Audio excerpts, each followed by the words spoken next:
Difficile d'incarner la grande cause du quinquennat. Si est manifestement ce qu'inspire Christophe Béchu, ministre de la Transition écologique depuis juillet dernier, à ses collègues du gouvernement. Dans l'aube de ce jeudi 1er décembre, plusieurs s'accordent sur la transparence de l'ex-maire d'Angers. Il n'y a pas de ministre de l'écologie car on laisse tous un peu aujourd'hui, pointe l'un d'eux, qui précise tout de même, ce n'est pas une pique contre Christophe.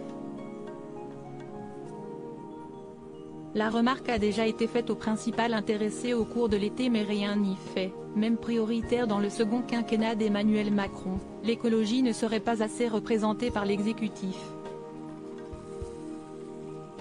On a essayé l'incarnation avec Hulot.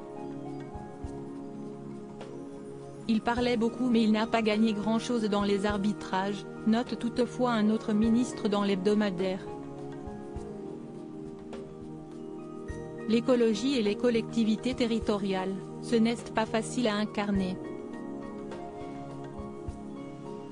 Si est-il plus facile d'être repris quand on parle d'écoterrorisme, ironise un politique, faisant référence à l'expression utilisée par Gérald Darmanin pour qualifier les manifestations de Sainte-Soline contre les méga-bassines agricoles, début novembre.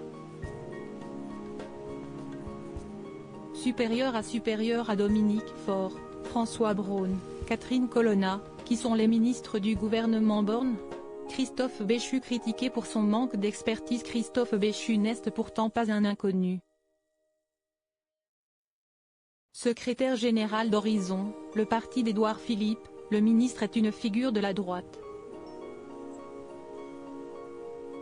Élu conseiller municipal de la commune d'Avrier, dans le Maine-et-Loire, au milieu des années 1990, il a par la suite été adjoint au maire, puis élu député européen de 2009 à 2011, conseiller régional, sénateur ou encore président de la métropole.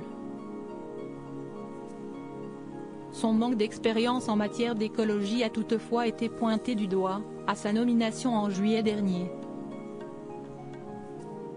Car si le politique de 48 ans a fièrement revendiqué son rôle dans la transformation en ville verte d'Angers, dans les colonnes du Décideur en 2019, de nombreux collaborateurs de la mairie avaient mis en lumière ses choix anti-écologistes pour la ville, l'été dernier.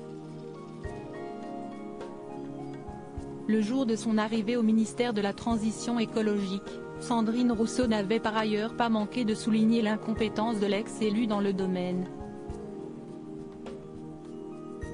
Crédit photo, Jacques Whitpool Best Image.